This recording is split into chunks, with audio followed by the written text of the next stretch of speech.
life, your term show. So we are back with Marc Lafleur, and I'm always excited to chat with you because unlike many people that I get the opportunity to speak with, I never know what the fuck's. I don't even know if you prefer me swearing or not, but I don't know I don't know what you're up to ever at any time. Like, you can disappear for a few months and come back and tell me that you went to the moon, and I would believe you. I'm like, oh, really? I missed the announcement, but I totally believe that you went to the moon. So give us a quick update, or you know what? Before you even do that, for anyone who has not heard you before, can you give a quick? I don't know what a quick bio from you looks like. Quick bio of you. Who is Marc? Yeah, I mean, like, and also I think that's just like a sign that I'm living a good life. Like, I'm happy, I'm thriving right now. Things are good, and it seems like every time I get to talk about something, there's something exciting, and I think that's just a testament to where the world is right now as well. But yeah, I guess quick background. My claim to fame in 2015, I started a company called True Local, and huge shout out to you guys for having me on when I was just this like random founder trying to sling meat online, right? And yeah, you know, True Local ended up being a great success story in Canadian entrepreneurship. Over the course of 5 years, we built it, 60 employees across the country. We had offices in Alberta, BC. We opened up in Quebec. We had an office in Chicago. And then in 2020, exactly 5 years to the day, when we started the company, it was acquired for $16.7 million. Wow. And as a kid who had holes in the shoes, see, that makes me think we are in a simulation. We definitely are in a simulation. Oh, for sure. I'm a huge believer. We're certainly in a simulation, I think, or at least the odds of that are, just because I'm a huge believer in the universe. I think that, you know, if you can, you know, think about all the people that are yelling for what they want in life. The, you know, signal to noise to the universe is insane.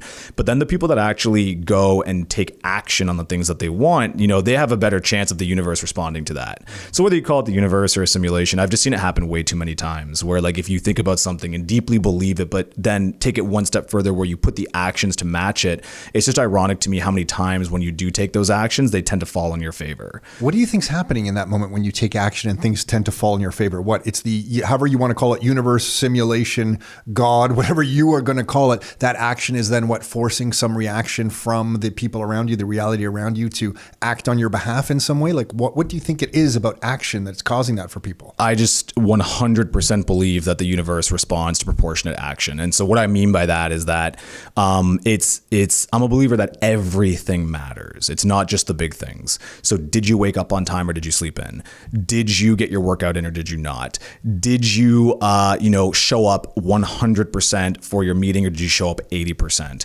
All of these things matter. They might not matter in their individual impact, but what does is it's two things. Number one, in the aggregate, even if you are doing a 0.5% better, you know, people that give the whole example of, we'll get 1% better every day. Well, what if you even just got like 0.25% better in every single action? When, you go ahead and deliver that report, did you just go ahead and give it one more final proofread? Just like everything where if you treat it like it matters more, think about the percent increase you're getting now over the course of a year. It's not just get 1% better every day. It's you have now built a habit of going slightly above and beyond on everything that you're doing. And therefore the odds of good things happening to you are going to be much higher than if you just dogged it a little bit. Now, the more applicable version of that is, let's just say like an email. Okay. And this is where I just believe in the universe. Let's say that you get an email from somebody and you have the option to respond to it that night or first thing in the morning. And there's two types of people. There's going to be the person who has been waiting for this email and it's 10 o'clock at night and they're like, oh shit. Yeah. Like, okay, I've been waiting for this. I'm going to respond to this person. And they send that email, and the universe being the universe, that person at that time just so happened to be at their phone and they were receptive to the email and they booked a call with you first thing in the morning. Alternate reality. The person is sitting here, they got the email from the person and they're like, oh, you know what? It's 10 o'clock, right? Work-life balance, got to protect my space. It's okay. I'll just respond to them in the morning. Not a big deal. It doesn't seem significant. They send the email in the morning. Well, guess what? Somebody else on the other side of the world or somebody else just across the street from you sent the email to that person. And now that spot is booked. And now you don't get to talk to that investor, or now you don't get to close that deal. You would never even know that happened. There would be no sign. There would be no signal from the world saying that you screwed up. You just would not end up achieving the goal that you wanted. And if you do that way too many times, well, then you're just a talker and you're not a doer. I have seen too many scenarios where I just shoot a shot, a very unlikely shot. The odds of anything good coming out of it is so low. However, I do it and then something positive comes out of it, or something leads to something more positive down the line that I'm just like, if you just put the extra effort in on everything that you do, the odds of good things happening to you are just so much higher. And I've lived and breathed that. I believed it intuitively before I got into business. I put it into application when I did get into business. Why did you believe that? Where's this coming from? It just felt right. I just felt right. Like, what if you want something? Take action to make it happen. You can't just, it's not enough to want. It's not enough to want. And then they say, you want to want and then you got to believe. Well, no, it's not enough to want. You have to want and then you have to believe. But then when you believe, you have to actually do the work. I think it's really funny you say all this, and I want to interrupt you for 1 second. The best salespeople I ever worked with when I was at Oracle, and I got to see hundreds of them in the situation that I was in, they were the ones when a lead came in, they responded immediately. A new lead came in, they responded immediately. And one guy turned to me and said, "Hey, Tom, the best time to make the sales call or respond to a lead is right now. Like the best time to respond is right now." Where the other ones would plan their day tomorrow. Like you said, they would put that lead. Okay, I'll put it in my calendar for 11 a.m. I'll make that strategic phone call at that point. Then I'll take lunch and then I'll do the other 3 emails or calls that I was going to do. But the best ones, a lead came in or a sales call was due to be made and they didn't overthink it. They just did it right now. And it was almost like they were creating an energy through the momentum, like the momentum of these little pushes, these little emails that kind of just built. And over the years, they were just always the top performing salespeople. Well, just think about it. Like, okay, so this mentality of I'll do it later, how many other people want the exact same outcome you want in life? Do you think by having the mentality of I'll do it later is going to put you in the top percentile for people deserving whatever outcome you want? Of course not. Like, think about a pro athlete. They're not fighting for 1%. They're fighting for 0.1%. You look at motorsport, right? We're talking about, milliseconds here. And Are you still into motorsport? I haven't raced in 2 years, but that was probably one of the funnest chapters of my life. And I certainly want to get back into it, but racing's expensive. And right now AI is too exciting. So I want to be focusing 100% on business. But I just think it's comical to me that people say they want things, but then they don't believe it. Then the people who do say it and they do believe it, but then they don't do anything to change it. I had a talk with an amazing team member we hired. He's actually one of the guys from True Local, brought him over here. But we were talking about essentially this optimistic thing that could have happened over the holidays. So we had this idea here. We're working on BarkOS, so this new app that we launched, and we had to see whether or not we were going to be able to maintain traffic to the website to get more downloads over the Christmas break.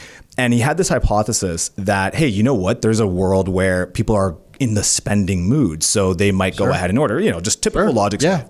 And I said, okay, that's plausible. It's equally as plausible that people have already spent all their money. Exactly. So I said, I'm like, okay, cool. Let's go ahead and say, I like your world better.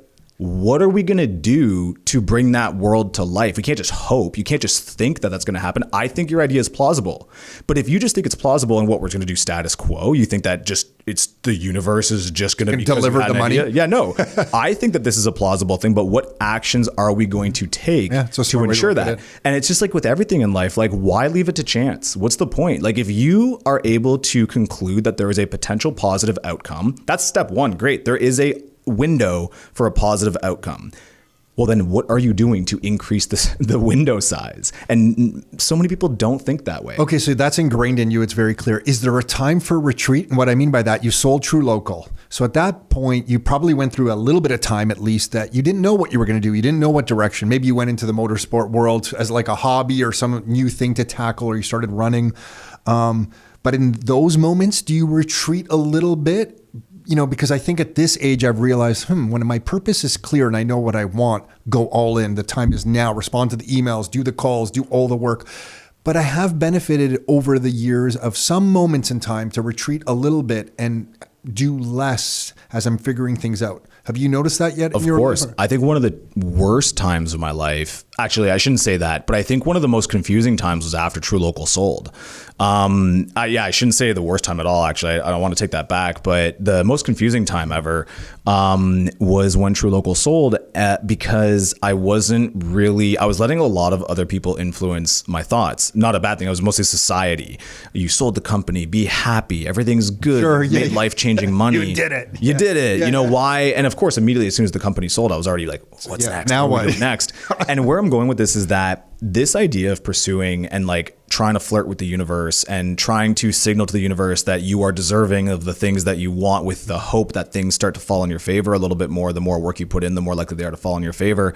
That only works if you have ultimate clarity. You have to have ultimate clarity. If you don't have ultimate clarity, then, you could be going in the wrong direction, which a lot of the time we are, but you have to have that purpose and that North Star. So for the universe to fall in your favor, you need to ensure that you have clarity. To have clarity, you have to have purpose, right? You have to understand what your purpose is. Your purpose doesn't have to be a lifelong purpose, but it has to be the thing that you want more than anything at this given time. And what that does is if you have that purpose, you are living the most authentic version of your life. Sure. Right? And it feels right. You can't put your name on it, but when you have a purpose and you have clarity and you're taking actions towards that, everything just feels good. right. And when you don't have that, feels when like things, shit. do you ever realize there's a few things, I think it's actually Jordan Peterson that said this, that, if you are not moving forward and you're just kind of circling the drain, not pushing, that's when chaos can catch up to you. And now you're in this circling pattern, not moving forward, and you throw some chaos in there. It's like when you don't have anything that you're working towards, it's really easy to get caught up in the drama going on in your life. It's really easy to let politics influence things. It's so easy to be like, oh, did you hear about this? You start talking shit, you get miserable because you're distracted because you're not 100% focused on your purpose. So I've always been a very purpose-driven dude. My goal, there was no question about it. No doubt in my mind that you have been. Yeah, it was build True Local, sell True Local. There was nothing else. It was that was my number one purpose. And so what ended up happening for 5 years, that was my purpose before the age of 30. And then what ended up happening after True Local, though, was that and some people will relate to this. I wish more people could relate to this, where they are winners. And what I mean by that is whatever your big goal is at a young age, you achieve it. I don't care if it's to be a pro athlete. I don't care if it's to be a millionaire. I don't care if it's to be a YouTube star. I don't care if it's to be a chess master or get into the best university. I just hope that there is something that you have put all of yourself into and then you get that crown. Because what ends up happening is that now you are really in an interesting scenario where you're like, okay, if financial success has come along with that crown, now what? What do you do when the thing that was your entire identity and now you have the means to do anything you want? You realize that when you can do anything you want, nothing has value. When you can do anything you want, what's the point of it? The value changes, Well, it just and some people figure this out and some people don't. I've seen people that, get wealthy and then now they're really screwed. They have everything. Yeah. They're shook. I shouldn't laugh. Sorry. Yeah. Well, they get shook, right? And so what it forces you to do is once you win the first game, and the thing that drives me the craziest is when wealthy dudes tell people that it's not all about the money. Oh, that must be nice. Because I'll tell you right now, I think we talked about it on the podcast before, where if you don't have the money, the only thing that matters is the money. And it should be the only thing you are focusing on, because you can't actually get a good perspective of life if you are financially bogged down. If you do not have the ability to look at life from the perspective of what is best for you, what is best for your family, what is best for your life, and then the financial aspect of it is secondary, then you will always be making decisions that are not necessarily what's best for you. Now, I am very well aware that most people will never get to that point. Yeah. I understand that is a luxury. But as someone who came from nothing and had holes in his shoes, I'd just like to be an example of that. It is possible. But let's say you get to the second game. So you've beaten the money game. Well, now you're in like existential crisis game, which is like, what do I do and who am I and why does it matter? And I was in that little circle for a while, and I had to kind of face in the mirror and be like, oh, like what do I care about? And what I realized during this time was that I was saying yes to a lot of things because you can, right? I can do so much. I have leverage. I can do, all of this type of stuff. And none of it mattered. I didn't care about any of it. I did all of these things that were like objectively cool. But they didn't matter to me because I wasn't really trying. I was just saying yes to it, but I wasn't all in because it wasn't a purpose. And I was just kind of like, what's an example of some of those things? Meetings with people that you didn't think. I ran my first marathon, let's say. So, that feels like it would give you purpose though. Okay. So my brother-in-law, was like, yo, we got to get this marathon going. So a bunch of us signed up for it. And I was like, yeah, I can do it. Signed up for a full marathon? A full marathon. Yeah. Without running a marathon before? Yes. We might have talked about that before and I've forgotten. Yeah. Okay. I'd done like a couple halves. So this was like the big full marathon's what, 42? 42 kilometers. 42 kilometers. Yeah. Okay. Yeah. So it's a thing. Yeah. Tell us the story. But the thing was that I was like, oh, I'm sick. Like I don't have to train for that. Like I'll do a couple runs, but like I'm going to go make it happen. And the thing is, I did it. I survived. And what I realized, this is actually how long did it take you? 4 hours. 4 hours. Yeah, it was just over 4 hours. 4 hours and like 1 minute. Like not too bad. I was fine. It was good. But here's the problem. When I finished it, I was over it the next day. And the reason is because it didn't matter to me. I didn't take it seriously. Yeah. I thought it was cool to say I finished a marathon. Yes. Yeah. I thought it was cool to say I ran a marathon without training. What you actually come to realize is it's not cool at all. Why do you do anything if you don't go all in? It's the suffering that matters. Well, it's the work that you've put in. Totally. Right? Because that's all that matters is the work that goes into it. And in my opinion, I didn't know that at the time. I thought it was just cool to do the thing. And I find that's where you get into the trap. You say yes to things because it seems cool. But all that matters in this entire world is like when you put energy into something, what is the result that comes out of it? So if you just do the thing for the sake of doing it with no energy put in, of course you're not going to care about it the day later. Ironically, that was that 6-month period where I was just kind of like, what is going on? And it was mostly just because I kind of felt this like pressure to just say to everyone that I'm like, oh my God, I'm so blessed and I'm so happy with everything that I have. And I couldn't, God forbid I say I who are want you more. not to be happy? Yeah. Yeah. And I kind of let that hang around for a while. And that marathon actually opened my eyes to being like, hey, first of all, the only things that matter are the things that you're willing to go all in on. And it also just became incredibly clear to me that I am just the best version of myself when I'm chasing something. I don't care what the result is anymore. I actually do. Yeah, I do not care. I've done the money thing. I've done all that. I don't care what the outcome is.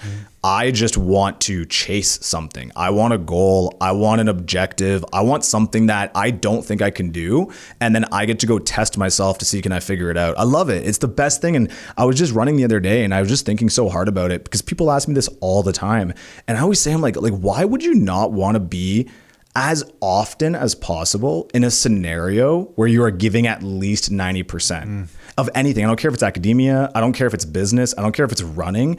Get to 90%. That's the point. That's what we do it for, because at 90%, you find out who you really are. And why would you not want to do that as often as possible? Because there's no other way that you can do it. There's no other way that you can figure out who you are. And getting to 90% can also be like family, friends, relationship. What if you get to like a point where you're like on edge at 90% with like a friendship? Like things are edgy. That's when you're at that 90% level of pressure, you are going to find out who you really are. And then of course I say at the end of that is that at 90% you find out who you are, but at 100% the universe unfolds itself. So once again, if you go 100% on something, if you go all in everything, there is nothing left, I guarantee you'll find success. There's no question. If you can look in the mirror and say, I did it all, I didn't leave one extra ounce, there's nothing, you're going to get whatever you want. But most of the time, people barely even get to 80%. Yeah, people barely even get to 10. So I think with running, what I found is that that's the easiest, fastest way for me to get to 90 on a fairly often basis. I can like very quickly be like, okay, I need to go get to 90% today. And then just bring us up to date. What you were sharing with Aiden when you walked in? What did you just run? Yeah, so 100 miles. 100 miles. That's an ultra? Yeah. No? So technically, the way it works is like. When did you run that, by the way? In September. Okay. Yeah. So my knees are just back in action now. Yeah, got it. And where was that? It was in France. So it was in Chamonix. The race was called UTMB, and it's a 100-mile ultra marathon around Mont Blanc. So you start in Chamonix, France, you run through Italy, run through Switzerland, and then finish back in France. How cool is that? It was sick. How long did it take you? 45 hours straight. And the training for that is what? Yeah, well, that's a good question.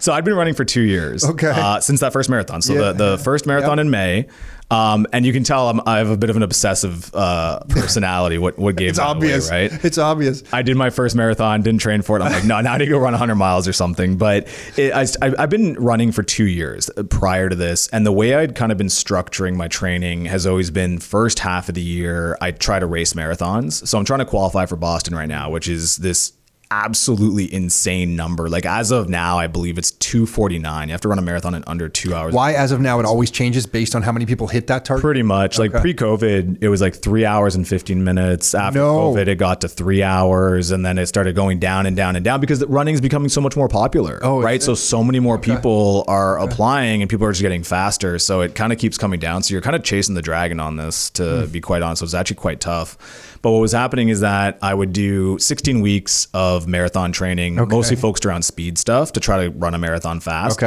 And then that would kind of wrap up in the summer. And then I would move into like ultra training. And so I'd run the year before I did UTMB, I ran 100 kilometers.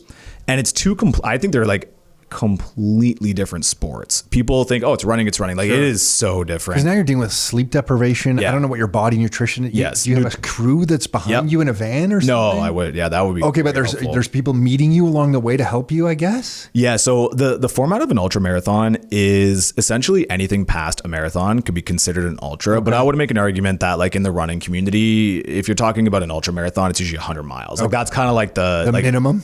No, I wouldn't say it's the minimum. Okay. Like if someone's going to go run 50 kilometers, it's technically an ultra marathon. Okay. Right. It's just like 100 is the real miles deal. is like, yeah, you're like, that's like the ultra marathon. Okay.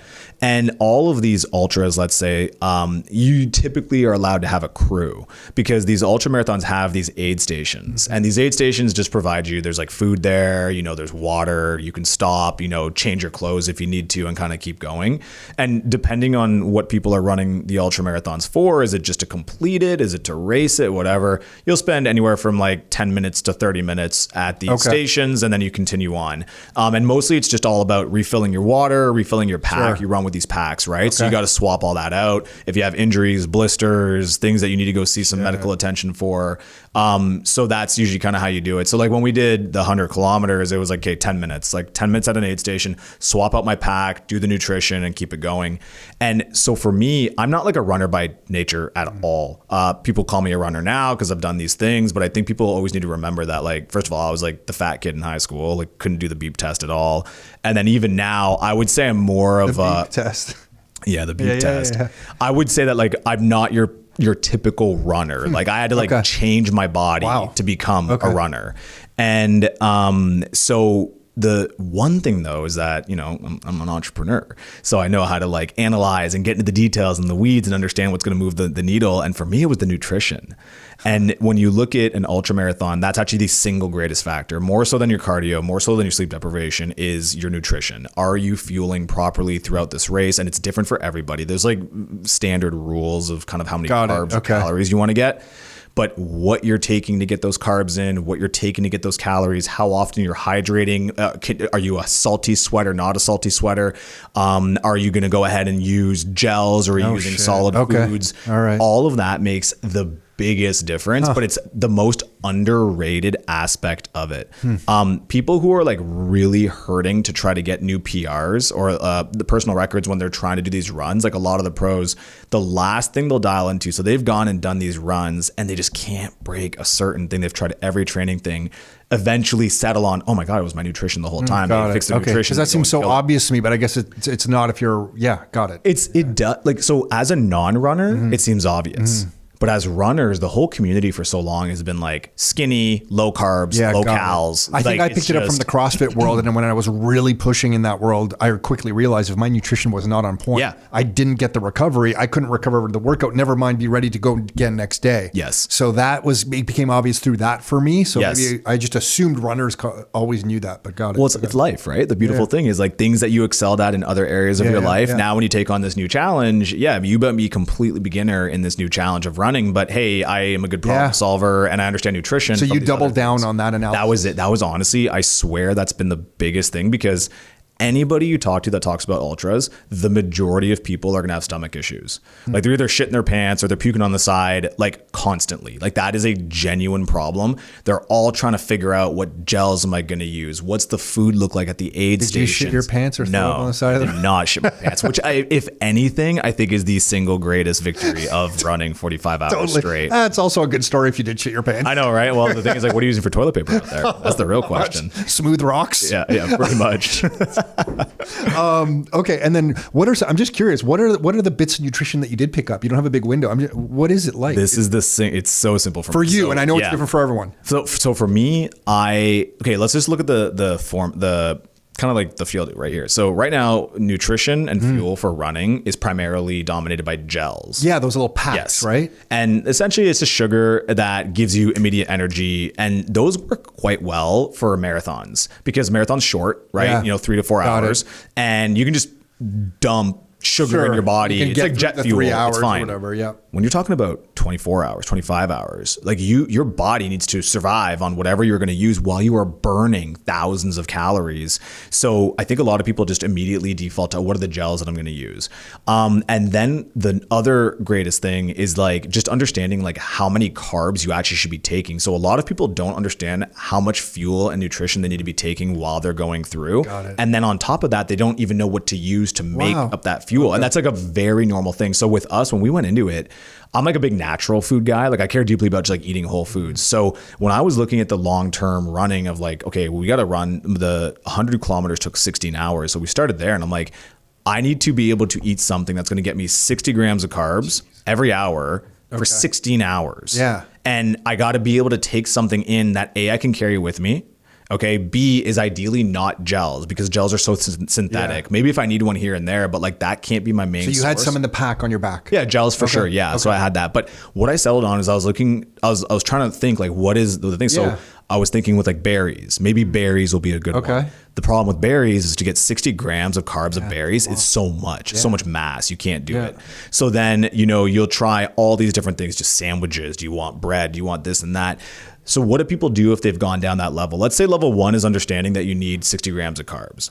Let's say then level 2 is, okay, I just need to get those 60 grams of carbs. Well, what people are doing often is they're filling that with gels, candies, just trash food, Diet Coke. Just to get the calories. Yeah. So great. They've passed level 1. They understand they need to get the carbs, but then they're at level 2 where it's like, they're just putting absolute trash in their body because the argument's, well, I need the calories. Okay. But then you're shitting your pants on the side of the road in an hour. And you see it all the time. You see these pros. And once again, I am not a pro. I am a weekend warrior. So the fact that these guys are doing this and it's working for them, they know way better than I do. As a weekend warrior who doesn't have that same level of fitness or training, I need every advantage I can get. So I cannot be trying to survive a 100-mile ultra marathon while dealing with like gastro issues. So what I've just been seeing is like, okay, we understand we got to get the calories. I deeply care about where those are coming from. And so what ended up happening is that I was trying to find if it was berries, this and that. Yeah, what was anyway, it was dates.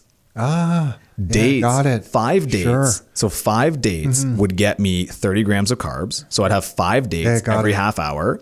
And the beautiful thing about it too is like, let's say you get to level 1, I need this carbs. Yeah. Let's say you get to level 2 where it's like, I found something that works for me. You've got to also think about the timing because if you're the type of person who's like, okay, I need 60 grams of carbs every hour, I'll just eat something every 2 hours that gets me, 120.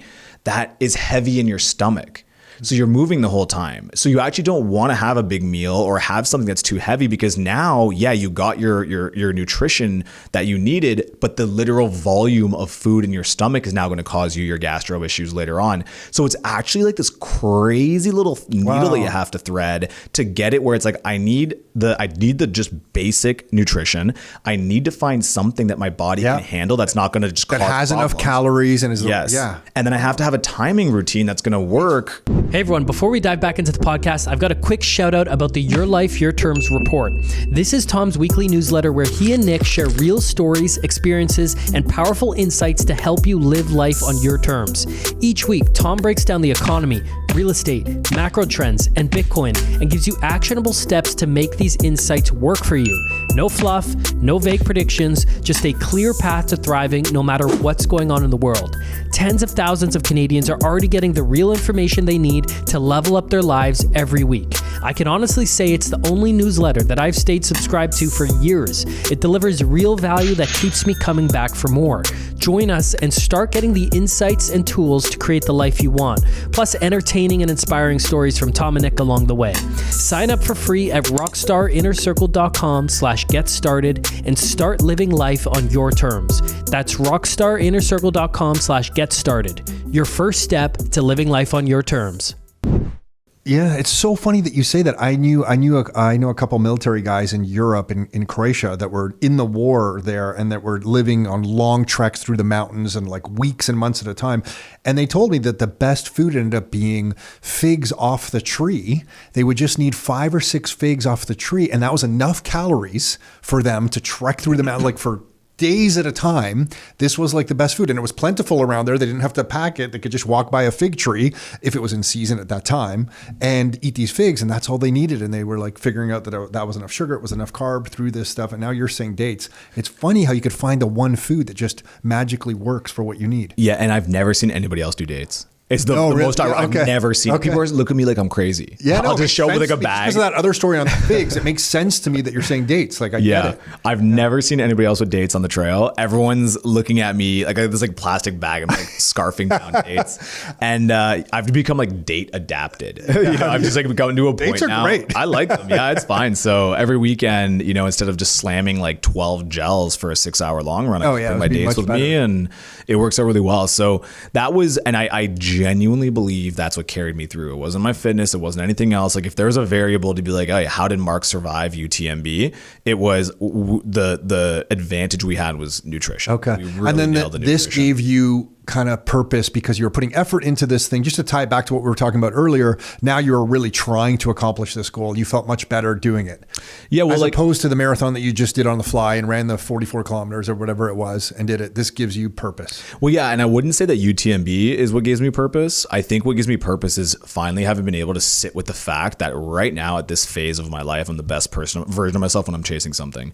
And right now I'm thriving and living life and feel lit up in everything I'm doing with my business. And I've just come to realize that, there is another little piece of energy that I have that does really, really well under like physical endeavors. Yeah. And both of those things together seem so crazy to people. Well, I think the physical endeavors are going to give you confidence in your business life because when you do these accomplishments, you just gain confidence from it. And that parlays over to the business world. You've proven that you can take this big task, run all these kilometers and get it done. And I just feel from doing that, when you approach a business problem, it doesn't look like a big problem to you anymore because you've tackled starvation or shitting your pants. Yeah. The threat. I know you did. Yeah. The threat of possibly shitting your pants on the side of the road. So this business problem that's coming up is not really a big deal. You're just like working on how to get past it. So I can see how they go side by side. I want to pick your brain on I want to transition a little bit into artificial intelligence just because it's like the topic of the year clearly in 2020. It was in 2025 already. 2026, I feel like a lot of people are going to wake up to it. Mm-hmm. What are some things that come to mind in that area for you that maybe people are not paying attention to or that you're paying attention to? Either one. I mean, like all of it, right? So we've been in AI since 2023, which I'm actually excited to say like now. You're a veteran. Yeah, at this point, it's wild. Yeah, very often I'm following a trend. Yeah. Like, okay, this is exciting, but we got in 5 months after ChatGPT came out, we started getting into space. Yeah, so I'm really excited about that because now, from the consumer standpoint, when it comes to app and product development, I feel like we actually are quite at the forefront with it. And I think the biggest thing with AI is people need to begin to establish where on the spectrum they are playing. And we talked about this last time, but so many people think that, it's all AI. Like you have these companies that are doing, foundational models, they're training them, they're spending hundreds of billions of dollars. Let's say they're, building hardware, working on energy, dealing with all of the infrastructure. Okay, cool. That's fine. That's obviously AI. But on the complete opposite spectrum, you've got like kids online selling like YouTube courses on how to prompt. Mm-hmm. Okay. That's actually also AI. And ironically, everything in between that is financially viable and it's all AI. And so for us, it was really just kind of in the product development, the business development using AI has been really good for us. And what I'm seeing right now in 2026, quite honestly, I think it's gonna be the year of the project manager, which is a very unpopular opinion.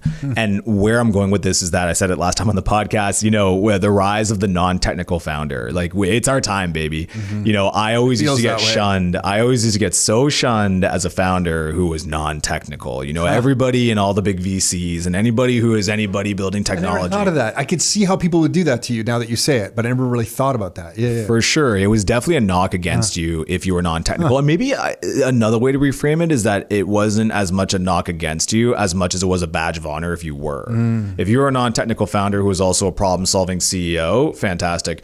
But now what's happening is everyone's got a certain level of technical proficiency.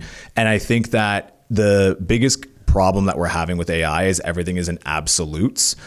Are we in a bubble or are we not? Well, I'd make an argument there's a spectrum there. Are people going to lose their jobs or are they not? Well, there's a spectrum there, and it's all kind of figuring out where you're going to be. How is that specific thing going to impact you? So are you technical or are you not? Well, there's a difference between vibe coding and having a software engineering degree. Totally. right? Yes. But once again, us being able to vibe code is so much better fun. because even if it allows you to move 30% faster and have 30% cost savings because you don't have to take 3 weeks to iterate something, and you can go ahead to your senior developer and say, hey, look, we vibe coded this thing. Let's put it into production. It changes the game. So what I've come to realize is that there's no doubt in my mind, and I'm on one side of this. So if you subscribe to AI is the future, then you'll probably agree with me. If you think AI is a bubble, then you probably won't agree with me. So it's not that it's right or wrong, but let's place our bets and see where they land. I think that AI is just going to continue to get better and better and better. I don't think there's a question about it. I was doing keynotes all last year around AI, and I remember one of the ones I did January of last year was highlighting how much faster it's moving. People ask me, where do I think AI is going to be in 5 years? Bro, don't worry about where AI is going to be in 5 years. Worry about where AI is going to be at the end of this 5 year. months. Yes, exactly.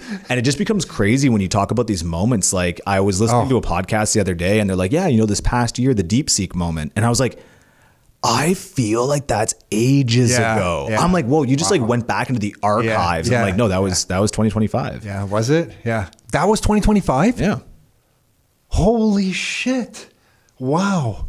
I feel like that was ages ago. Yeah. I would have thought almost to the 3-year mark or something. It's that, well, exactly. But then that's when ChatGPT came out. Yeah, no, I know. Yeah, it doesn't make sense. Holy shit. So I keep telling people, I'm like, okay, one of the biggest wake up calls last year was, and I will scream this on the rooftops, it is so much faster than people think. And if you hear anybody talk about a world of AI in 10 years, even a world of AI in 5 years, I'm like, you're already off the mark. You need to be realizing that we are living in a world of AI in 1 year. And the example I used to give was image generation. And this was the talk that I was giving, was that people are saying we're years out. Well, I remember when we first had those like DALL-E, Will Smith eating spaghetti, total trash, but with 5 a third fingers. arm. Yes, exactly. Couldn't do cats.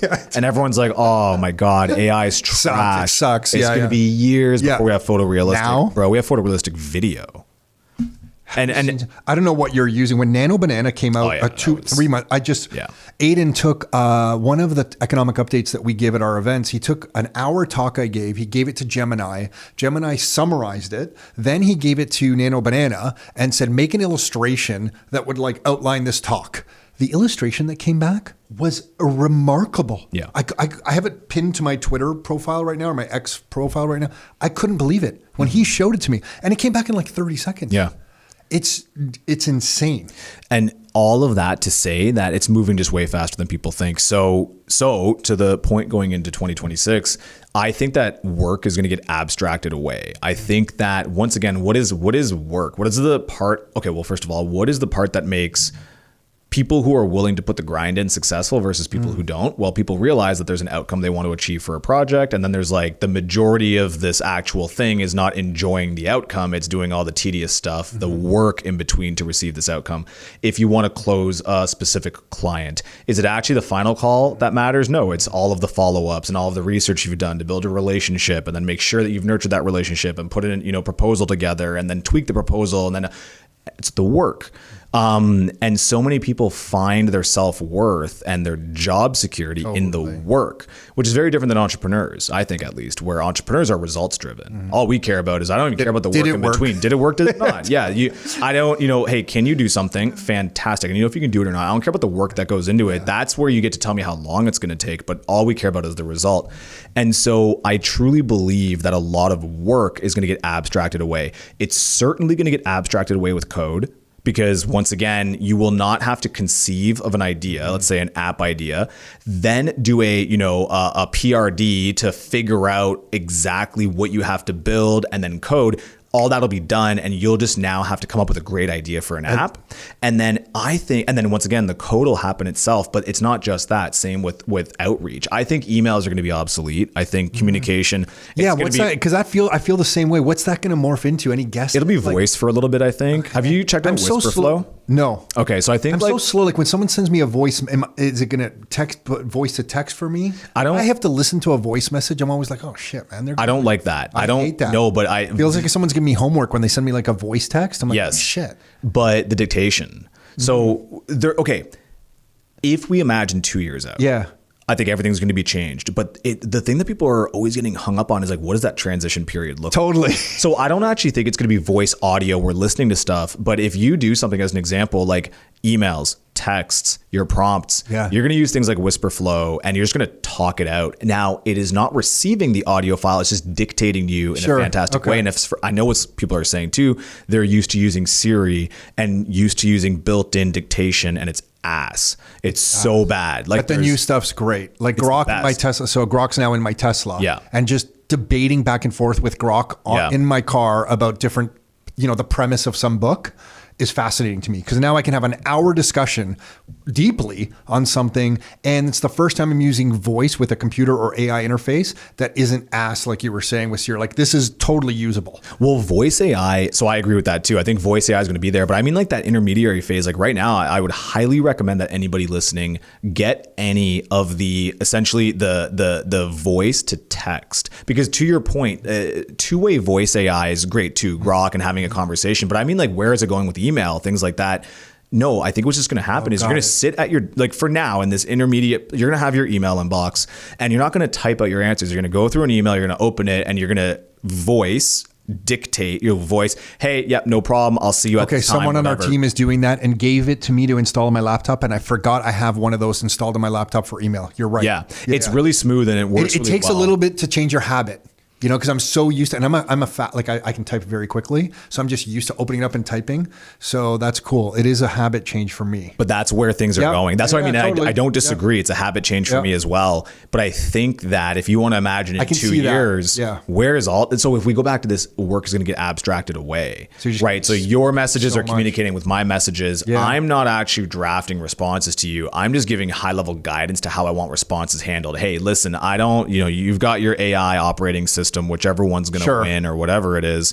And it's like, hey, and I mean like literal operating system, like whether it's Apple Intelligence, which needs to completely figure itself out because it's trash right now. But either way, whether it's your operating system on your computer or your operating system on your phone or an app that does dominate and becomes your central hub, whether it's going to be one of the browsers, whether it's going to be anything. Someone's going to win that game. Yeah, you'll give it high level instructions like, hey, listen, today, just today, I'm probably going to get an email from this person. Just make sure to let them know that we need this, that. Hey, today I'm expecting a few of these things to happen, or this week, here's how I want things to kind of go. You have access to my to-do list. You have access to my projects. Here's how, now start dealing with my messages. And I really think that give it 2 years. Right now it's clunky. Right now it's janky. Right now it's a bunch of different tools. But in 2 years, someone's going to figure out the form factor and it's going to be incredibly smooth. And once again, it's just an example of abstracting away. When I want to communicate with someone. Because then you could say, hey, if something is urgent, please ring me directly. Yeah. Now you have the permission to ring me directly and get my approval on that particular response.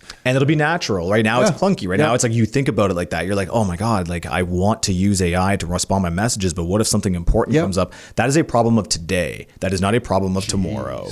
That will not be an issue back in the day. That'll not be. That's like saying that, hey, we want to get iPhones, but how does the battery life going to work? When the phone first came out, it's like, no. Well, we got to figure that out. So I think that's where a lot of this is going to go. So back to the point is that work is going to be abstracted away, a lot of work at least. So the intermediary steps to get the result. And once again, if you look at messaging, this is a perfect example. When I want to communicate something with you, what matters? Is it matter how well I type? Does it matter if I use 2 fingers or 1 thumb? Does it matter if I dictate it or voice it? It doesn't matter. What matters is you get the result. So, and you can extrapolate that to everything that's going on. And so where I'm going with this is that let's say in a year, a lot of work has been abstracted away. A lot of people are predicting that this is the year where that's going to happen because agents are going to become more popular and they're going to get deployed at a higher level. Well, what that has meant to me and the experience that we've been seeing is that I think there's going to be a huge focus on project management, which is one of the jobs that people think are going to get taken away as well. But I also stand by something I said back in 2023. I did a talk in 2023 and I said the number one skill is prompt engineering. And people used to come to me talking about that. People used to come to me and say, nope, that's false because it's going to get handled all by the AI. You won't actually be doing any prompt engineering. And I totally disagreed. I'm like, that is not true. I think AI is going to do a lot of prompting, but it will still be very beneficial for you to understand how to prompt. And of course, if you are focusing on prompt engineering, your skills will evolve over time because you are focusing focusing on prompt engineering, and the prompting techniques of last month are different than the prompting techniques of today, and you will adapt with it. It's not like prompt engineering is going to die because the skills and the best tips and tricks that were 3 years ago that are obsolete today has rendered prompt engineering obsolete. No, it has evolved. I think what's happening right now is going to be similar with project management, because when I see a lot of people struggle with getting end-to-end results with AI, it's because they have horrible scoping documents. They don't do the research. They try to one-shot, like, hey, tell me everything I need to know about setting up a new Bitcoin company. Yes. Yeah. And they get one response, and they're like, oh, this is, well, first of all, some of them are like, this is great. And they try to go execute it, and there's nothing that's going to work there. Or they say, hey, this sucks, and they give it up. Okay. They don't take the time to do proper research using AI because they think, like, I'll spend like 3 hours doing AI research and putting tons of different documents together. It's a lot of manual work. Sure. I'll come up with like a 20 page, like 20 different documents. That could be multiple pages of AI. And what I usually do is I'll give an example. Like, I think the real value is going to come where someone's like, let's say I have a business idea for a product specifically. Well, I want an entire overview of this product. I want an overview of the market. I want an overview of what features it needs to have. I want an overview of how we're going to go to market. I want an overview of the audience. Each of those things, in my opinion, are a separate document. So let's say we get all of that put together. Sure. So we have a full overview of what's going on. Well, now that's one set of documents. Now I'm going to take all that and start building the next thing, which is like, okay, well, how do we actually go ahead and approach the app itself? So what are all the things that the app needs? And it's going to give me an initial starting point, which is much more accurate because I've already built out all these documents. Could be 20 pages of five different document sets that have 10 pages each that are now being pumped in as context to now work on this product file, a PRD. And what ends up happening is now that is much more accurate. And I'll keep working with that for every single thing. Things I hadn't even thought about. Oh my God, what payment processor should I use? Like, oh my God, how am I going to So the value is going to be in the person, that iteration. I think so. I think that the value is going to be on someone who really flushed out the initial starting point, and then someone who really flushed out the actual plan on how to develop this and gave it incredible amounts of detail.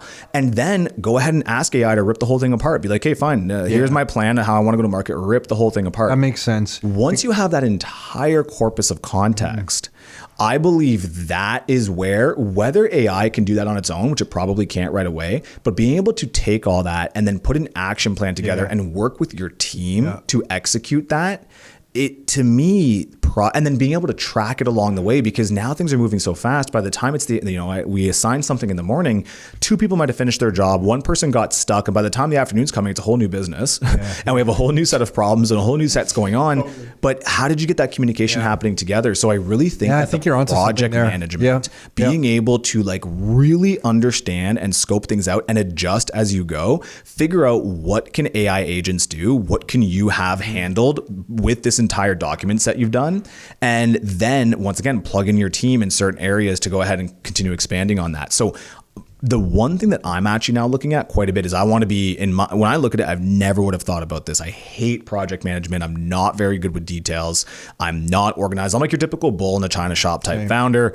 I've always said this. I'm like, if I'm running the show, businesses are going to grow, but it'll be chaos.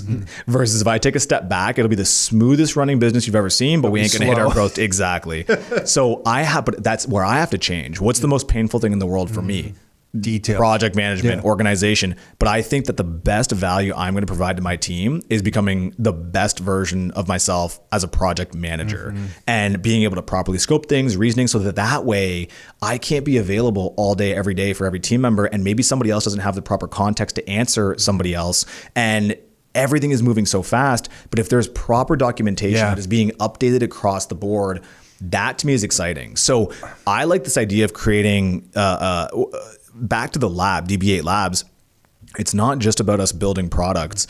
We are trying to build a business that really actually has AI at its core, because it's fundamentally changing the way that you're hiring. It's fundamentally changing the roles that people are responsible for. It's fundamentally changing communication. If you can nail all of that, I think that's where things start to get exciting, where your whole organization has changed. And that's where you see all these companies, I see these headlines where it's like, oh, these businesses have spent millions of dollars on AI and none of them have been profitable. Have you seen that? Yes. Yeah. You know the story behind that, right?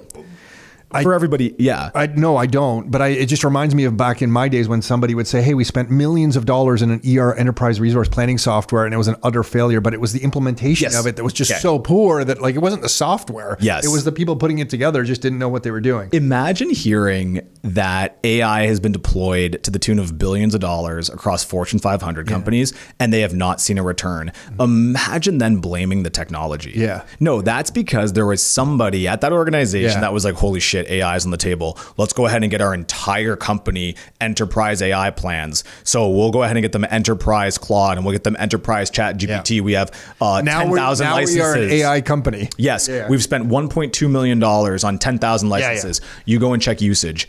30 people are using it. That's the story behind these things. Maybe I have seen that. Yeah, got it. Okay, I have a question for you then on this front, and I think it comes back to what you're doing in business as well. I can't figure out where value accrues to in this new world, and here's my context. From my previous software days, value accrued to the software company itself, because if it was a company that like, after Oracle, I went to NetSuite, and right before it went public on the New York Stock Exchange, it went public for $1 billion. I quit before it went public. But when it went public, the way it was being looked at from my eyes was it was valued at $1 billion because the software was so strong that even though they didn't have $1 billion in revenue going through that company, that they were getting a valuation that high because they had some revenue and the software was so uniquely powerful that it would be very hard for someone to duplicate that software. So the market then responded and said, this is $1 billion valuation on this company as it goes public. So the value accrued to the software layer in tech. And now it feels to me like that just got ripped up because we can all duplicate software so quickly. There's no value at the software layer. I can't figure out where the value accrues to other than these two areas. Does it accrue to the people that have an audience? So the actual people, the network, your network and whatever that is that you're building, and the size of your network and the value of a network has some price or value to it. The skill set of maybe the people in the company, how skilled they are. And then lastly, does it accrue to the monetary layer? Does it accrue to something like Bitcoin? Instead of the software layer, does it accrue to the monetary layer? And I can't figure out where the value is accruing to. When I say all this, what comes to mind for you? So you're talking about business in general or AI? I'm talking about business in general going forward with AI now in our lives. So I think we'll do AI and then business. So right now, if you look at where's the value being accrued to in AI, this is the age-old tale of GPT wrappers.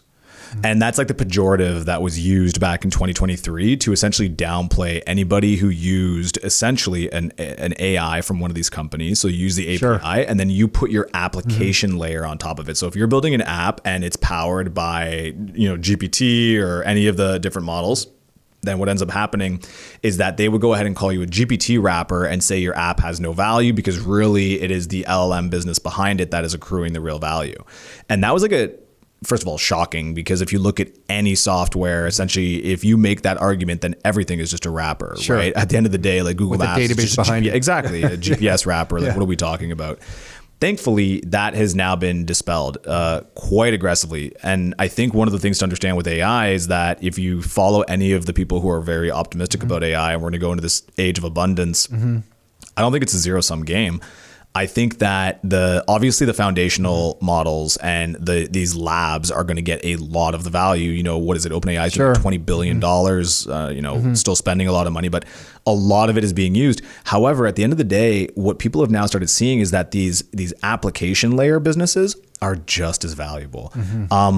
And the reason for that is because that they are taking the models and then they are purpose fitting them to solve a specific problem. And now, because there are so many more companies, you have all of sort of the closed source ones. You've got your OpenAIs, you've got your Anthropics, you've got your Googles, you've got, enter any company that you want there.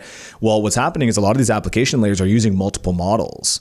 So it's not actually like you're just centralizing all of the value and saying that you've just gone ahead and done this purpose built sort of, Sure. Right? You're using all of the different models in a way to provide value and provide a service to a very specific audience. As an example, look at Cursor.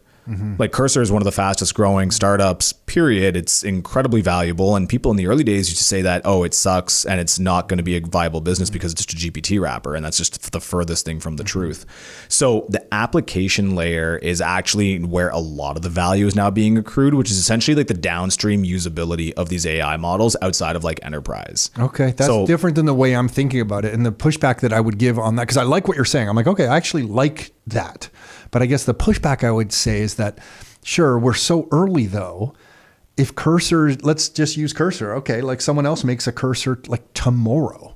The value isn't the Cursor. The value is that the users that Cursor happens to have.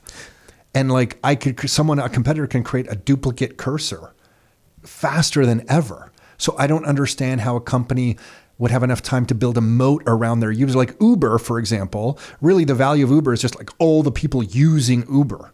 The app now, any of us could probably create quite quickly with all the tools that are available. But they've had years to create a moat of brand loyalty around Uber. But now if Uber was to come out today and another competitor comes out like 3 months later, because it's so quick to copy what Uber was doing, can Uber create the same amount of value there? That's kind of where I'm stuck. And I hear what you're saying. You're saying, yeah, there's going to be a unique solution and that it will accrue to that layer.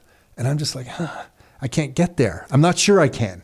But I like what you're saying. I want to believe that what you're saying is going to come to fruition. So that's just on the AI side, just very specifically because there's a huge debate about where is there value in AI, just as a technology. Is it going to how are you only different the on the model business providers? Side, on the business side, so now take AI out. Because once again, there are still businesses that are going to exist that aren't predominantly built on top of AI. So now let's go back to general business. I 100% agree. I think distribution is king. I think distribution and audience is going to be king. And I think you're seeing that now with the rise of the creator economy. You're seeing that with essentially now, and we tried to talk about this, I think it was 2 years ago, where we used to talk about how now if you are able to build a moat, what is the moat? There is no technological moat anymore.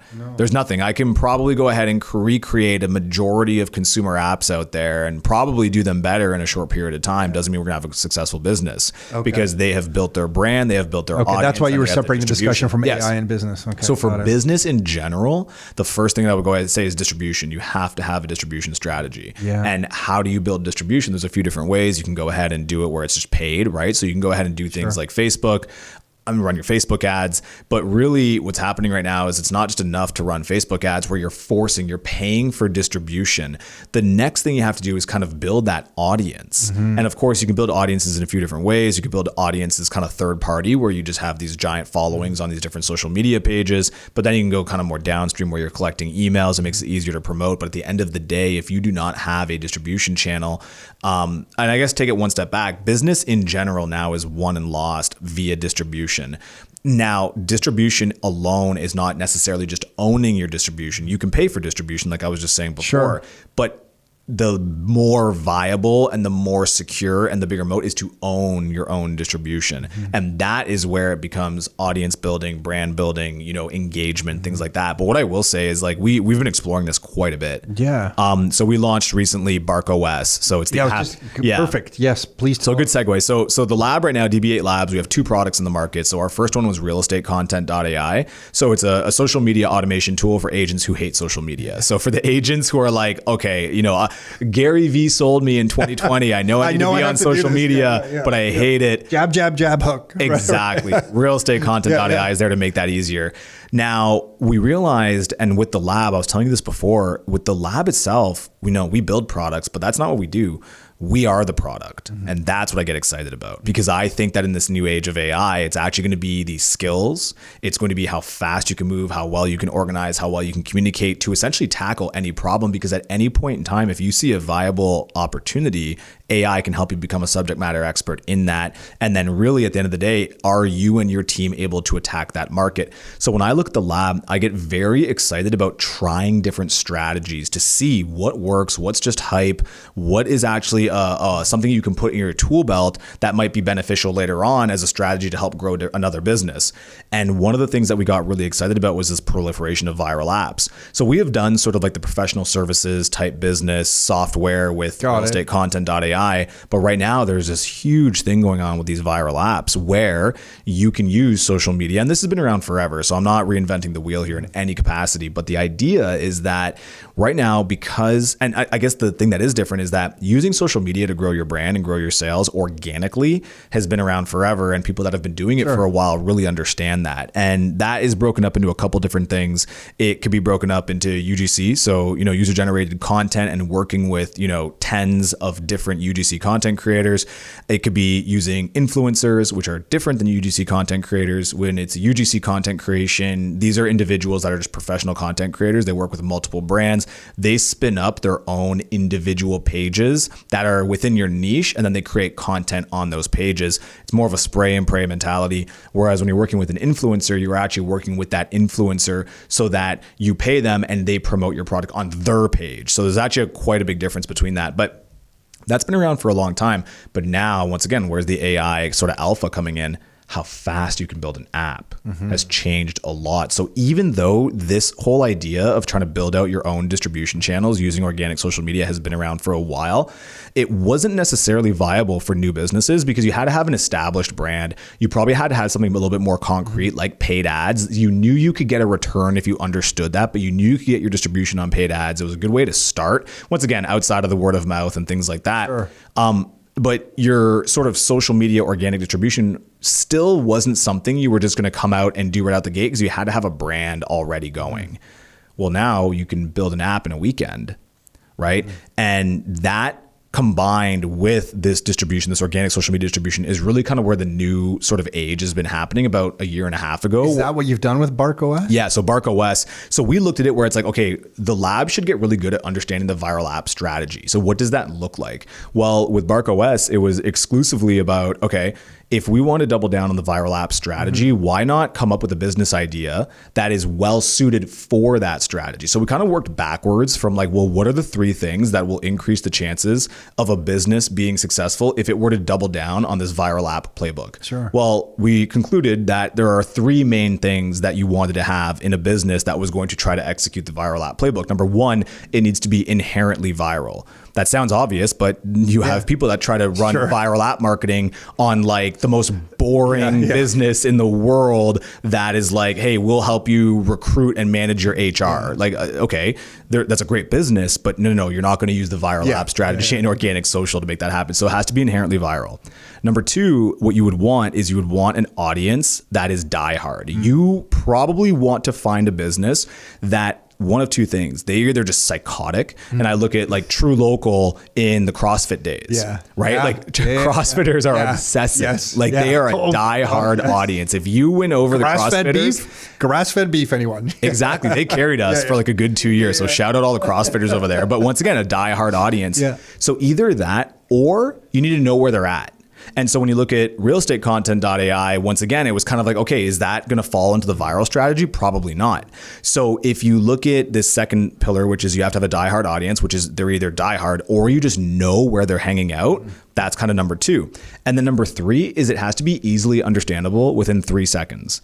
And the reason for that is because if you're going to go ahead and try to build out your own distribution using the viral app strategy and you're going to work with influencer and content creators, it's harder to get influencers and content creators to create good content when your product is confusing. They have to be able to just get excited to be like, I get it. It's visual. It's going to work well. So once again, it was less about the business to start. It was more about we want to try to execute the strategy because once again, we are the product. So we should know how to do this. So of course, when you think about that, what is something that's inherently viral? What is something that has a diehard audience? And then what is something that's easy to understand? Well, it's the app that tells you what your dog is thinking. And so of course you conceive of this idea. So we come up and we're like, okay, great. We're going to do BarkOS. Now we have this idea. Let's see if we can actually bring it to life. So we start doing a ton of research. We start looking at where the market is. We start looking at the growth in pet tech. Like this is something that people are obsessing over. Okay. People are spending a lot of money on their dogs.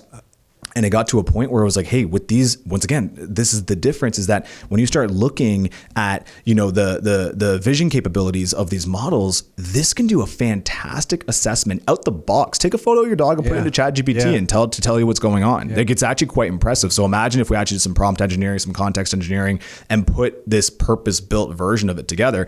And that's what we did. It took 6 weeks. Actually, it was actually 4 weeks and then 2 weeks of testing. And we put together this app that would allow you to take a photo of your dog, and it'll give you an emotional assessment. It'll tell your dog's arousal level. It'll explain to you why the AI actually assessed it this way. And it allows you to track its moods over time so that you can actually go ahead and see if it's trending up, trending down, what's going on. And of course, if you think about this for a second, this is actually the entry point into something much larger. And I'll get into that in a moment. But when we started thinking about how can we build distribution, because I agree with you wholeheartedly, I think that AI aside, when it comes to business, if you don't own distribution and you don't have a unique way, you're screwed. So essentially, we put this app together and then started doing all of this marketing. And the way that we broke, how did it go? We did 3 specific things for social media. We did UGC, so we worked with user-generated content creators. We did influencers, and then we had our own brand page, and then we had theme pages. So we wanted to theme page being. So theme pages are essentially just like those like viral pages that you'll see. You see a lot of them around health. It's like the health carousels. Got it. It could be any sort of just like, I can't, okay. So you'll see pages that like clip out a bunch of different inspirational quotes. And the page is like not a business. It's just like entertaining content. So theme pages. So a theme could be, social, a theme could be pets. A theme could be health. A theme could be cars. A theme could be recipes. A theme could be whatever. And you're just creating pages that are not trying to sell anything. They are just providing what your audience wants and the audience you want to tap into. So those are the 4 strategies that we wanted to go ahead and execute on. And we wanted to give it about 3 weeks to figure out what was going to work. So the biggest win that we actually got in all of that was one of the theme pages that we started up was called Bark Back Daily. Bark Back Daily started on October 31st. Okay. We are now sitting today at 160,000 followers. So in 2 months, we got 160,000 followers. I encourage anybody to go check out this page. That's followers on which platform? On Instagram. Okay. 160,000 followers, completely organic. You can go back and see where we started. And this all started around when Sora came out. And this was, once again, which sounds Rockstar, I think Instagram has 27,000. I think it's been a 10-year odyssey to get there. Bro, we have 160,000 in a few months. So this did a couple things for us. When you look at that page alone, you're like, what is okay, the followers are impressive, but then go look at the views. Okay, the views are out of this world, but okay, the views are fine. Followers are fine, and views are fine. Go look at the engagement, the sends, the reposts. Really? Then go look at the comments. Wow. And it's absolutely insane. And then the final thing, Andrew Huberman consistently liking our content. No. Marcelo Clower, the president of SoftBank, started following us. We have Dog the Bounty Hunter. Jake Paul's dad has DM'd us. This page is just completely popped off. What's the name of the page again? It's called Bark Back Daily. And all it is daily dog facts generated by AI. And here's the thing that's more exciting about it. So now when you talk about owning distribution, fantastic. We have this fantastic theme page that we can now promote our app. We don't have to go pay a bunch of influencers for it. We don't have to go ahead and do that. Instagram still owns it, to be fair. Oh yeah, for sure. Absolutely. But just to be clear, but it's yours. It's yours. I get it. I totally get it. It's back to that like level 2 where I was like, level 1 is kind of like, go ahead and do it that way. So, okay. So we've gone ahead and done that. And once again, how much did that cost us? Like what, $100 in AI credits? Wow. Right. So that's one thing to consider. Now, just to be clear, none of this is a slam dunk. Like we have a lot of work to do to get this product. But we're doing about $10,000 a month right now. And that was... But what you're learning here can be parlayed into anything. That's the real value. Once again, when you look at, we are the product. We launched this thing 2 months ago. We now understand how a lot of this works. But this boils back to the whole thing with pets, where we truly feel like there's something here with pets and AI in general. And this page makes no sense. It makes no sense to me. You got to think about this for a second. And I always say, shout out Andrew Huberman, but we've been a huge fan of him forever. And you got to think about, this is an individual who's all about biohacking, the best possible habits ever. There is something about this page. So we think it's not even the page in general, it's just pets, dogs. There's an attachment here. It's inherently viral. But this is an individual who's who's not only just scrolling. This is an individual who is scrolling, and engaged. Stopped, liked the content. And then you look at all of these people, these like random people who've started following and DMing, like Jake Paul's dad. Are you kidding me? What do you mean? This is like a week before his Anthony Joshua fight. What is happening in the algorithm that this particular topic has been blowing up? So of course now it's all about replicating it and seeing if we can go. You know what you guys are? You guys are the new investment banker, because now when a company wants to go public, or in the past they would go to investment bankers, take us public, bankers shop you around and come up with a valuation. Now things are moving so quickly and so much to the front end. No one's going to wait around for equity in some public offering. They're going to go to places like you, who 3 years from now are going to have 6 years of experience. You're going to be on the leading edge. You're going to have so much experience in 6 years that no one else is going to have all this knowledge that you guys have. And if somebody wants to come to market with an idea, don't really have the project management dialed in, don't really have the distribution dialed in, they're going to come to you. And you guys are much more like back in the day, you guys would be like a modern marketing company. But no, you're much more than that now, because now you're the release of someone's business idea into like a brand new world where the attention is scarce and you're going to be able to get it. This is going to be freaky for you. This isn't like something I've seen before, because the world's changing so fast. The era of the investment banker is like old news all of a sudden, and you're going to be something that you don't even know yet. Like that's what I see when I see you.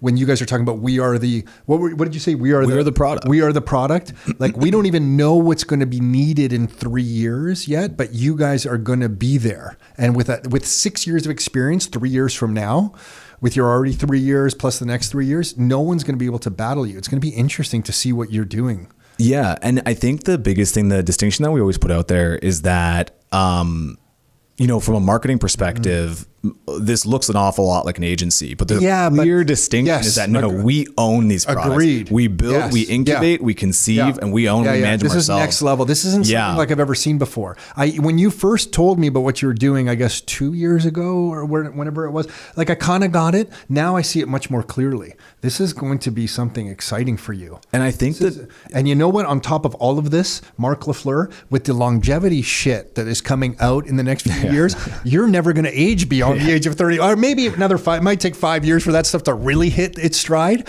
and then you're going to be at the age of 40 doing this shit probably for another 100 years. Yeah, you better plan for that. You black don't crack, baby. So I plan on being here for a little while. Man.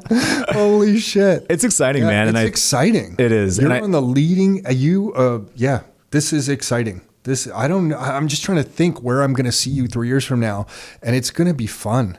Like I can't quite picture it because I don't think any of us know exactly where you're going to be, but you're putting the skills together. Well, a lot of that too is like putting the people together. And I think that the beautiful thing about what we've been doing is, I'm very vocal, is that, I wear my opinions on my chest. You don't hold back? No, yeah, right. Imagine that, huh? I wear my opinions on my chest, and it attracts other people who think the same way, and people who are thinking about business a lot less about this long-term industry sort of selection and more about, hey, we have the ability as an individual to have impact far beyond anything we've ever had, but there are skills I got to learn. There are things I got to figure out. The more I can understand how to build and add value with these tools, the more that I'm capable of doing. And I've just been very fortunate to have put an absolute rock star team. Because actually, one thing I always say I'm most proud of, I got 4 of my old True Local guys back with us. Like, so for me, it's always been about the people. Guys, you guys are in the right spot at the right time. This is really, really cool. I want to talk to you about, are we allowed to say? Oh yeah. Okay. Today's the day. Okay. So what's going on with Dragon's Den? It's so crazy. I gotta give a little bit of pre-space here, but you guys are like my good luck charm or something. But not only was I in here, luck, you know that. Not only was I in here, I remember in the old office, did the first one with True Local, but you guys have been there like every step of the way with me. I remember I came in and got the cover of the Globe and Mail. Yeah. Just a big milestone moment. Well, today is actually January 8th at the time of recording this, but tonight at the end of the next Dragon's Den episode happening tonight, they are announcing that myself and 4 others are going to be the new guest dragons on the Dragon's Den Full Circle series. So cool, man. Which is amazing and such this great opportunity, right? As someone who went through Dragon's Den, as somebody who looked at the dragons as like, wow, these are like the faces of Canadian entrepreneurship, and now to actually be able to go and sit in that chair and do the exact same thing as a guest dragon is just absolutely wild. Those episodes are going to air February 26th and March 5th, and it's just been like the crazy craziest trip ever since. We actually filmed this, I guess would have been back in May, and we've had to keep it under wraps. And of course the producers know that we've been just chomping at the bit to start talking about it a little bit more, but it's awesome. Like, it's super crazy full circle moment. Yeah. Anything, I know you probably can't talk about the episodes, but was there fun stuff that you stumbled across? I'm sure there were some cool people that came through during those recordings. Hell yeah. Look, like, case in point, I like to, share my opinions. Like, for me, I think that we need more entrepreneurs. Like, that's just factual. There needs to be more entrepreneurs out there, Canada. Especially in Canada. Yeah. Entrepreneurs are the future. Entrepreneurship in business is also the ultimate life hack, because whether you're even successful or not, I don't even care. You should just be forced to try to start a business, because it's actually a reflection of who you are and your skills and your ability to adapt in the real world made real. Like, that's all really it is. And whether you are successful or not, you will learn so much in 1 year of entrepreneurship that'll just make you a better human. Totally. Trust me when I say, for people that are intimidated by mortgages, people that are intimidated by planning a wedding, if you had done 1 year of entrepreneurship, that stuff is easy for you. Like, those are just things that allow you. After being an entrepreneur, skills. When someone comes to you who hasn't been an entrepreneur and says, I have a big problem, you're like, okay, well, what's going on? And then they tell you the problem. It takes all of me sometimes to say, that is your problem. That's what you consider your problem. And you sound like an asshole, obviously, if you come up that way. But anyway, go on. Sorry. Yeah, but it's the truth. And that's the thing. And I just think we need way more entrepreneurs out there. And I think that, like, one of the biggest things is that, like, if we could be honest, like, entrepreneurship is vilified very often. And it's, these are greedy individuals who all they care about. Even at your generation, you think it is still? I don't think it's a generational thing anymore. I think it's just a mindset thing. I think if you're the type of person who believes that we live in a world where you are responsible for your actions, and for better or for worse, if you take bad actions, you'll get bad results. But if you put a disproportionate amount of work in because you feel like you want and deserve more, then to me, that you are going to be the type of person who entrepreneurship works really, really well. But if you're on the flip side of that, where you believe the world should be fair and you believe that there should be safety nets for everybody, then you're going to hate entrepreneurs and entrepreneurship, because we are essentially everything that stands in the way. And what I mean by stands in the way is just that, like, we're the ones that are willing to put that disproportionate risk in. Like, think about it, like the amount of people that entrepreneurs employ, right? The amount of capital you're putting at risk. Exactly. Like, we're trying to build products and goods and services that add to the productivity of the country, that make it so there are good things that people can go ahead and actually purchase and participate in. And then we're also employing individuals, but it's so much risk. And I would just love to see the culture shift around cheering on our founders and cheering on our entrepreneurs, especially. I don't care. I mean, and one of the biggest things that I think people struggle with, and I actually forgive them for having the mindset of, well, capitalists and all this, is everyone gets put in the same bucket. And, you look at it with, like, landlords. I'll give this a perfect example. So there are obviously a few slumlord landlords, the big corporations that absolutely require regulation. But yes, these large ones. Yeah. But then what ends up happening is, in the media and the narrative, is it lumps the mom pa who saved up everything. Everyone's a landlord. Yeah. And then when we say things like, oh, we need to put more regulation and bad landlords and this and that, we then look at the mom pa and we put them in the same bucket. I think it's the same with entrepreneurship. Listen, I think there are definitely a group of individuals who think that all entrepreneurs are just balling out of control. And the reality is that most entrepreneurs are struggling more than anybody else that is out there, in terms of people who have decided to kind of take their career into their own hands. And so I just want to be, the thing I get really excited about being a guest dragon is, like, I completely broke all those molds. Like, I wasn't really supposed to make it, right? I was going to fail out of high school. There was a couple teachers and my group of friends that kind of, gave me the safety net to push forward. And I was always a bad bet in life. And, just straight up through hard work. There was nothing else. Nothing was ever given or handed out. I was able to build this life for myself that has been a blessing. Yeah. And I truly believe that anybody can do that. However, it requires them to want to do that. And if they don't want to do it, then they'll never have it. But if they do want to do it, I would just love for there to be more support and enthusiasm and excitement for those individuals. And I hope that by people seeing me as a guest, you're a driving force to begin to that change. I would love to. What are the dates again? February 26th, and then March 5th. Okay. So that's the one side of it, is obviously, like, it is just this wild full circle moment. Ironically, I'm not even saying full circle as the plug for this, for what they're calling it. Just the best way to say it. Like, it's such a full circle moment. Like, I was on Dragon's Den pitching Do you remember what year? God, it would have been 2017. Okay, I want to think that's what I it was was gonna say. 2017 when we were on there, and ended up doing a deal with Michelle, who ended up being like, at this point in time, is just like, has been such an amazing mentor, such an amazing friend, is always just showing me the next level. Even today,